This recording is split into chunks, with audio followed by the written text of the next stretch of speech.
ഇതൊക്കെ നിയമം കൊണ്ട് നിയന്ത്രിക്കേണ്ട ഒരു കാര്യങ്ങളല്ല. ഞാൻ തന്നെ വളരെ ദേഷ്യപ്പെട്ട് അവരോട് സംസാരിച്ചു. കാരണം ഈ ഓണർ കൊടുക്കാൻ പോലീസിന് പറ്റുന്നില്ല, കുടുംബാംഗങ്ങൾക്ക് അവരുടെ കർമ്മങ്ങൾ ചെയ്യാൻ അവരെ അനുവദിക്കുന്നില്ല. വല്ലാത്തൊരു സ്ഥിതിയായിരുന്നു.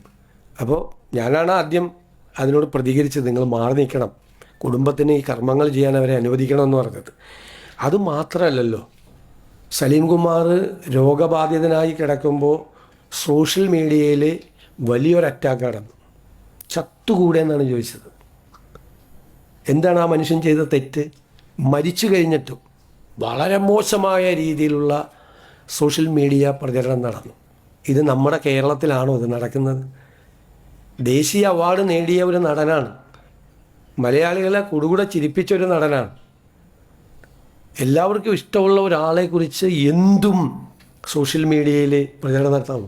ചത്തുകൂടെ എന്നാണ് ചോദിച്ചത്, സുഖമില്ലാതെ ഒരാൾ കിടക്കുമ്പോൾ. ഇതാണ് നമ്മുടെ കേരളം. ആരാണിതിൻ്റെ പുറകിൽ? ആരാണിതിൻ്റെ പുറകിൽ? ഈ ക്യാമ്പയിൻ്റെ പുറകിൽ എല്ലാവർക്കും രാഷ്ട്രീയമുണ്ട്. കലാകാരന്മാർക്കും സാംസ്കാരിക പ്രവർത്തകർക്കൊക്കെ ഒരുപാട് ആളുകൾക്ക് രാഷ്ട്രീയമുണ്ട് ഇവിടെ. ഒരുപാട് പേർക്ക് അവരുടെ രാഷ്ട്രീയത്തിൻ്റെ പേരിൽ ഒരാൾ സുഖമില്ലാതെ വെന്റിലേറ്ററിൽ മരണത്തോട് മല്ലടിച്ച് കിടക്കുമ്പോൾ നടത്തിയൊരു ക്യാമ്പയിൻ ഉണ്ടല്ലോ, ഇത് നമ്മുടെ കേരളത്തിന് യോജിച്ചതല്ലത്. കേരളം അത് തിരിച്ചറിയും. ഇത് ചെയ്യുന്ന ആളുകൾ അത് തിരിച്ചറിയാൻ എന്താ? ഇതൊക്കെ കേരളം തിരിച്ചറിഞ്ഞു കഴിഞ്ഞില്ലേ? പിണറായി വിജയന്റെ ക്രിമികീടങ്ങള്.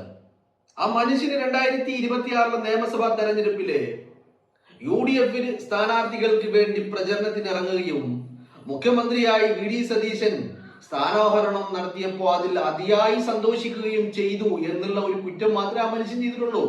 സഖാക്കളുടെ കണ്ണിലെ കുറ്റാണ് ഞാൻ പറഞ്ഞിട്ടുണ്ടോ? ആ മനുഷ്യൻ അയാളുടെ നിലപാട് നട്ടല് വളക്കാതെ പറഞ്ഞതിന്റെ പേരില് ആ മനുഷ്യനെ പച്ചക്ക് കത്തിക്കുകയായിരുന്നു ഈ സഖാക്കൾ എന്ന് പറയുന്ന ക്രിമികീടങ്ങള്. നിങ്ങളൊന്ന് ആലോചിച്ച് നോക്ക്. എല്ലാ കമന്റുകളുടെയും ഓൾമോസ്റ്റ് 1000 കമന്റുകളുടെ സ്ക്രീൻഷോട്ടുകൾ എന്റെ കയ്യിൽ ഇരിപ്പുണ്ട്. ഞാന് ഈ കമന്റുകൾ അടിച്ച എല്ലാ അന്തംഗമികളുടെയും പ്രൊഫൈലുകൾ ഞാൻ ചെക്ക് ചെയ്തു. എല്ലാം നല്ല ഒന്നാം തരം പിണറായി വിജയന്റെ ക്രിമികീടങ്ങള്. എന്തൊക്കെയാണ് നിങ്ങള്? വല്ലാത്ത ഒരു തെറി പറച്ചിലായിരുന്നു ആ മനുഷ്യൻ. ആ മനുഷ്യൻ ആശുപത്രിയിലാണ്, വെന്റിലേറ്ററിലാണെന്ന വാർത്ത വന്നപ്പോഴും തുടങ്ങിയതാണ്. ആ മനുഷ്യൻ കഴിഞ്ഞ പലതവണ അസുഖബാധിതനായി ഗുരുതരാവസ്ഥയിൽ ആശുപത്രിയിൽ കടന്നപ്പോഴും ഇതേ രീതിയിൽ ആ മനുഷ്യനെ അധിക്ഷേപിച്ചിട്ടുണ്ട്. എന്തേ കാരണം? ആ മനുഷ്യൻ കോൺഗ്രസ് എന്ന് പറയുന്ന പ്രസ്ഥാനത്തിന്റെ കൂടെ അചഞ്ചലനായി നിന്നു. ആ മനുഷ്യന് തന്റെ പാർട്ടിക്കൊപ്പം നിന്നതിന്റെ പേരിൽ തനിക്ക് എന്തൊക്കെ നഷ്ടപ്പെട്ടാലും ഒരു കുഴപ്പവുമില്ല, തനിക്ക് എന്റെ പാർട്ടിയാണ് വലുത് എന്ന് അദ്ദേഹം തുറന്ന് പറഞ്ഞതിന്റെ പേരില്, കോൺഗ്രസിന് വേണ്ടി അയാൾ സംസാരിച്ചതിന്റെ പേരില്, ഈ പ്രസ്ഥാനത്തിന് വേണ്ടി അയാൾ പൊതു രംഗത്ത് ഇറങ്ങിയതിന്റെ പേരില്, പ്രചരണത്തിന് ഇറങ്ങിയതിന്റെ പേരില് എന്തൊരു ക്രിമികടിയായിരുന്നു സഖാക്കൾക്ക്, അല്ലേ? നമ്മളിപ്പോ ഈ പറയുന്ന ഓൺലൈൻ മാധ്യമങ്ങൾ എന്നൊക്കെ പറയുന്ന മൊബൈൽ ക്യാമറകളുമായി എത്തുന്ന ആളുകൾക്കെതിരെ ശബ്ദിക്കുമ്പോ ഈ മനുഷ്യൻ മരിച്ചു കിടക്കുമ്പോ ആ മനുഷ്യനെ തെറി പറഞ്ഞവര്, അധിക്ഷേപിച്ചവര്, ആ മനുഷ്യൻ വെന്റിലേറ്റർ കിടക്കുമ്പോ ആ മനുഷ്യനെ അധിക്ഷേപിച്ചവര്, അവർക്കെതിരെ നടപടി വേണം. ബഹുമാനപ്പെട്ട മുഖ്യമന്ത്രിയോട് പറയാനുള്ളത്, ആരൊക്കെയാണ് കമന്റ് ഇട്ട് എന്നാണോ നിങ്ങൾ അന്വേഷിക്കുന്നതെങ്കിൽ അതിന്റെ കമന്റുകൾ തരാൻ ബാധ്യസ്ഥപ്പെട്ടവനാണ്, ഉത്തരവാദിത്തപ്പെട്ടവനാണ്, തരാൻ തയ്യാറാണ്. ഏതൊക്കെ പോസ്റ്റിന് താഴെയാണ്, ഏതൊക്കെ വ്യക്തിയാണ്, ഏതാണ് ക്രിമികീടം എന്നൊക്കെ വളരെ കൃത്യമായ തെളിവുകൾ അടക്കം നിങ്ങൾക്ക് തരാൻ തയ്യാറാ. ഈ ക്രിമികീടങ്ങൾക്കെതിരെ നിരന്തരമായ നിയമ നടപടി വേണം. മനസ്സിലായില്ലേ? സഖാക്കൾക്ക് മാത്രമേ ഇങ്ങനെയൊക്കെ ചെയ്യാൻ പറ്റുള്ളൂ. ഇവറ്റകളുടെ മനസ്സ് അതൊരു പ്രത്യേക മനസ്സാ. മനസ്സിലായില്ലേ? മനുഷ്യത്വം എന്ന് പറയുന്നത് തൊട്ട് തീണ്ടിയിട്ടില്ലാത്ത, മര്യാദയും മാന്യതയും തൊട്ട് തീണ്ടിയിട്ടില്ലാത്ത ഒരു തരം ക്രിമികീടങ്ങള്.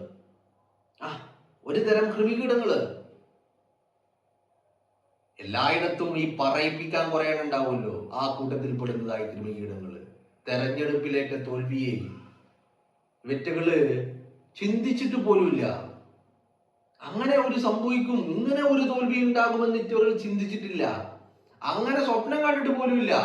അങ്ങനെ ഒന്ന് ആലോചിക്കാൻ വേണ്ട, ഒന്ന് ജസ്റ്റ് ഒരു ഹൈപ്പോത്തറ്റിക്കൽ സിറ്റുവേഷൻ ഇമാജിനേഷൻ ചെയ്യാൻ പോലും ഇവറ്റകൾക്ക് അങ്ങനെ പറ്റുമായിരുന്നില്ല. അവിടെയാണ് കേരളത്തിന്റെ പൊതുസമൂഹം അടിച്ച് മൂലക്കിരുത്തിയത്. മനസ്സിലായില്ലേ? എന്തൊക്കെ വീരവാദങ്ങളായിരുന്നു, എന്തൊക്കെ വെല്ലുവിളികളായിരുന്നു സോഷ്യൽ മീഡിയകളിൽ ഈ കൃമികീടങ്ങള്. അപ്പോ ആ തോൽവി ഏൽപ്പിച്ച ആഘാതമുണ്ട് എന്ന് പറഞ്ഞാല് പുറത്തിറങ്ങാൻ പറ്റാത്ത അവസ്ഥ. അങ്ങനെ നിൽക്കുമ്പോ അതിനുവേണ്ടി പ്രവർത്തിച്ച ഒരു മനുഷ്യൻ മരണപ്പെട്ട് കഴിയുമ്പോ അതങ്ങോട്ട് ആഘോഷിക്കുക എന്ന് പറഞ്ഞാൽ ആ മനുഷ്യനെ അപഹേളിച്ച് ആക്ഷേപിച്ച് തെറി വിളിച്ച് അതൊരു വേറെ തരം ഒരു മെന്റൽ സ്റ്റേജാണത്. നല്ല ഇതിന് മരുന്ന് എന്ന് പറയുന്നത് ആശുപത്രിയിൽ നിന്നൊന്നും കൊടുക്കേണ്ട കാര്യമില്ല. നല്ല അടിയുടെ കുറവാ, കൈകാര്യം ചെയ്യേണ്ടതിന്റെ കുറവാ. അല്ലെങ്കിൽ നിങ്ങളൊന്ന് ആലോചിച്ചു, ഒരു മനുഷ്യൻ മരിച്ചു കഴിയുമ്പോ ആ മനുഷ്യനെ തെറി വിളിക്കുക. എന്നാ ഈ തെറി വിളിച്ചതിനെ കൊണ്ട് എന്താ കാര്യം? ഈ വ്യക്തികൾക്ക് ഒരു സുഖം. ആ മനുഷ്യൻ കേൾക്കുവോ? ഇല്ല, ആ മനുഷ്യൻ മരണപ്പെട്ടു പോയി. അതൊരു സുഖാണ്. എന്ത്? മരണപ്പെട്ട് കിടക്കുന്ന മരിച്ചു കിടക്കുന്ന ഒരു മനുഷ്യനെ തെറി വിളിക്കുന്നത് അതൊരു മെന്റൽ സ്റ്റേജാ. ഇവറ്റകളെ സംബന്ധിച്ചിടത്തോളം അതിനൊരു സാറ്റിസ്ഫാക്ഷൻ കണ്ടെത്തുക ഈ കൃമികീടങ്ങള് അല്ലേ? അതല്ലേ സംഭവിച്ചത്. സ്വാഭാവികമായിട്ടും ഈ പറയുന്ന പിണറായി വിജയൻ പരാജയപ്പെട്ടു എന്ന് പറഞ്ഞാൽ ഇമാതിരി പരാജയപ്പെടൽ വേറെ ഉണ്ടോ എന്ന് പറഞ്ഞാൽ ഞാൻ തന്തയാണ് എന്ന് പറഞ്ഞു നടക്കുക. എടോ, നീയല്ല തന്ത. നിന്നെ ഞങ്ങളാരും തന്തയായി നിന്റെ കാൽ കീഴിൽ വന്ന് അടിയറവ് പറഞ്ഞിട്ടില്ല എന്ന് കേരളത്തിന്റെ പൊതുസമൂഹം അങ്ങോട്ട് പറയാ പച്ചക്ക്. ദേഷ്യം വരാതിരിക്കോ? ഒരു ശരാശരി അന്തംഗമിയെ സംബന്ധിച്ചിടത്തോളം നിങ്ങളൊന്ന് ആലോചിച്ച് നോക്ക്. മെന്റാലിറ്റി അങ്ങനെയായിരുന്നില്ലേ? വിജയനാണ് നിങ്ങളുടെ തന്ത, ഇതായിരുന്നില്ല മെന്റാലിറ്റി. അപ്പോ ജനം പറഞ്ഞു, ഇവനൊക്കെ തന്തയോ, ഞങ്ങളുടെ തന്തയോ, അങ്ങനെ ഞങ്ങൾ ഒരുത്തരെ ഏൽപ്പിച്ചിട്ടില്ല എന്ന് ജനം തിരിച്ചു പറയുമ്പോ ദേഷ്യം വരും സ്വാഭാവികമായിട്ടും. എന്ന് കരുതിയിട്ട് ഒരു മനുഷ്യൻ മരിച്ചു കിടക്കുമ്പോ ഇങ്ങനെയാണോ പെരുമാറേണ്ടത്?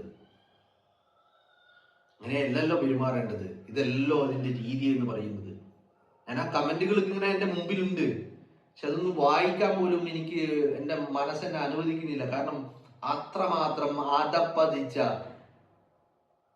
മനുഷ്യരാണ് ഇതൊക്കെ എഴുതിയത് എന്ന് പറയാൻ പോലും ലജ്ജ തോന്നുക.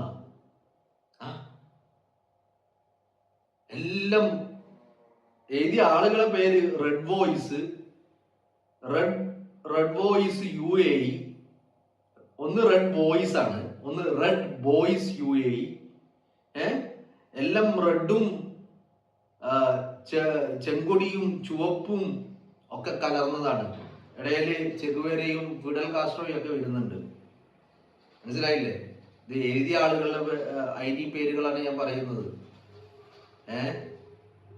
ചിലതൊക്കെ ശരിക്കുള്ള ഒരു എന്താ പറയേണ്ടത്, ഷാജി വാഴക്കാലയിൽ. എന്നല്ല, ഷാജിയുടെ ഒക്കെ മെന്റാലിറ്റി, ഷാജി എഴുതിയ കമന്റ് ഒക്കെ ഒന്ന് വായിച്ചാലുണ്ടല്ലോ ചങ്ക് പൊട്ടിപ്പോവും. ഞാനത് വായിക്കുന്നില്ല, അത്രമാത്രം വേദനിപ്പിക്കുന്നതാ. അങ്ങനെയൊന്നല്ല ആ മനുഷ്യനോട് പെരുമാറേണ്ടതും ആ മനുഷ്യനെ കുറിച്ച് ഓർക്കേണ്ടതും ഇങ്ങനെയൊന്നല്ല. സഖാക്കൾക്ക് എന്തായിരുന്നു? കാരണം ഇവിടെ വേറൊരു കാര്യം കൂടി ഉണ്ട്. എന്താ കാര്യം എന്ന് പറയുന്നത്, പറവൂരിൽ VD സതീശനെ തോൽപ്പിക്കാൻ വേണ്ടി ഇവര് ആഞ്ഞു പരിശ്രമിക്കുക എന്ന് പറഞ്ഞാല് കേരളത്തില് ഇത്രയധികം പണിയെടുത്ത മറ്റൊരു മണ്ഡലമില്ല. 140 മണ്ഡലങ്ങളിലും ഏറ്റവും അധികം വിജയിക്കാൻ വേണ്ടി പണിയെടുത്തത് പറവൂരില്ല, 1ാം സ്ഥാനത്ത് സതീശനെ തോൽപ്പിക്കാൻ വേണ്ടിയിട്ട്. ആ സതീശനെ തോൽപ്പിക്കാൻ വേണ്ടി അവിടെ പണിയെടുക്കുമ്പോ VD സതീശൻ കേരളത്തിന്റെ വിവിധ മണ്ഡലങ്ങളിൽ പ്രചരണങ്ങളിലായിരുന്നു. വിവിധ ജില്ലകളിൽ അദ്ദേഹം പ്രചരണങ്ങളിലായിരുന്നു. അവിടെ സതീശന്റെ വിജയത്തിന് വേണ്ടി മുന്നിൽ നിന്ന നമ്പർ 1 പേഴ്സൺ അതാണ് സലീം കുമാർ. മനസ്സിലായില്ലേ? അധികാരം നഷ്ടപ്പെട്ടതിൽ വലിയ വേദന സതീശൻ വിജയിച്ചതിലുണ്ട്. സതീശന്റെ വിജയത്തിന് വേണ്ടി പണിയെടുത്ത 1ാം നമ്പറുകാരൻ അതാണ് സലീം കുമാർ പറവൂരില്. ആ മനുഷ്യൻ അത്രമാത്രം ക്ഷീണിതനായിരുന്നു. അത്രമാത്രം രോഗം ആ മനുഷ്യനെ അലട്ടിയിരുന്നു. എന്നിട്ടും VD സതീശന് വേണ്ടി ആ മനുഷ്യൻ, എനിക്ക് തോന്നുന്നു മറ്റുള്ള മണ്ഡലങ്ങളിലൊക്കെ പോയിട്ടുണ്ട്, അടുത്തുള്ള മണ്ഡലങ്ങളിലൊക്കെ, ദൂരങ്ങളിലൊന്നും അധികം എത്തിയിട്ടില്ല മനുഷ്യൻ അവശത കാരണം. എന്നിട്ടും പക്ഷേ പറവൂരില് സതീശന് വേണ്ടിയിട്ട് ആ മനുഷ്യൻ അങ്ങനെ നടന്നു, പണിയെടുത്തു. അപ്പൊ ഇവരിത്രയൊക്കെ പണിയെടുത്തിട്ടും ഒരൊറ്റ സലീം കുമാർ മാത്രം പണിയെടുത്തിട്ടാണ്. VD സതീശൻ 1-2 തവണയെ പറവൂരിൽ ഉണ്ടായുള്ളൂ. ഏറ്റവും അധികം ആ മണ്ഡലത്തിൽ സതീശന് വേണ്ടി ഇറങ്ങിയ ഈ പറയുന്ന സലീം കുമാർ ആയിരുന്നു. അപ്പൊ അതിന്റെയൊക്കെ ഒരു ചൊറിച്ചിൽ വെക്കുന്നുണ്ട്, മനസ്സിലായില്ലേ? പിന്നെ ഈ ഫോട്ടോ എടുത്തിട്ട് പിന്നെ ഫേസ്ബുക്കിൽ ഇട്ടിട്ട് ഞാൻ ഇന്ന പാർട്ടിയാണെന്ന് പറയുന്ന ഒരു വ്യക്തി ഉണ്ടല്ലോ, അവളടക്കം ഈ പറയുന്ന എന്താണ് ചങ്ങായിന്റെ പേര്, ടൈസൺ മാസ്റ്റർ. ടൈസൺ മാസ്റ്റർക്ക് വേണ്ടി പ്രചരണത്തിന്, കാടിളക്കിയ പ്രചരണത്തിന് ഇറങ്ങിയ ആളുകളാ, മനസ്സിലായില്ലേ? ഇപ്പൊ കഴിഞ്ഞ ദിവസം സലീം കുമാർ മരിച്ചു കിടക്കുമ്പോ അവിടെ വന്നിട്ട് ഫാഷൻ ഷോ നടത്തുന്നത് നമ്മൾ കണ്ടു. ആ മറ്റേ മോള് അവിടെ വന്നിട്ട് ഫാഷൻ ഷോ നടത്തുന്നതും ചിരിക്കുന്നതും കളിക്കുന്നതും പൊട്ടിച്ചിരിക്കുകയാണ്.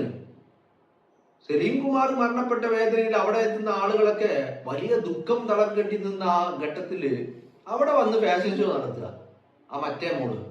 അപ്പൊ ഇവളടക്കം പണിയെടുത്തിട്ടുണ്ടായിരുന്നു സതീശനെ തോൽപ്പിക്കാൻ വേണ്ടിയിട്ട്. അവിടെ ഈ മനുഷ്യൻ ഒറ്റക്ക് നിന്നിട്ട് മുന്നിൽ നിന്ന് നയിച്ചതാ സതീശന്റെ തെരഞ്ഞെടുപ്പ് പ്രചരണം. അപ്പൊ അതിന്റെയൊക്കെ ഒരു ഒരു ഒരു ചൊറിച്ചില് ഈ സഖാക്കൾക്ക് ഉണ്ട് എന്നുള്ളതാ. സഖാക്കളല്ലാതെ മറ്റാര് ഇത്രമാത്രം അധപ്പതിക്കാൻ ഈ സഖാക്കൾക്കല്ലാതെ മറ്റാർക്കാണ് കഴിയുക? ഒരു മനുഷ്യന്റെ മരണത്തെ പോലും ആഘോഷിച്ച്, തെറി വിളിച്ച്, അധിക്ഷേപിച്ച്, ആ മനുഷ്യനെ അവഹേളിച്ച്.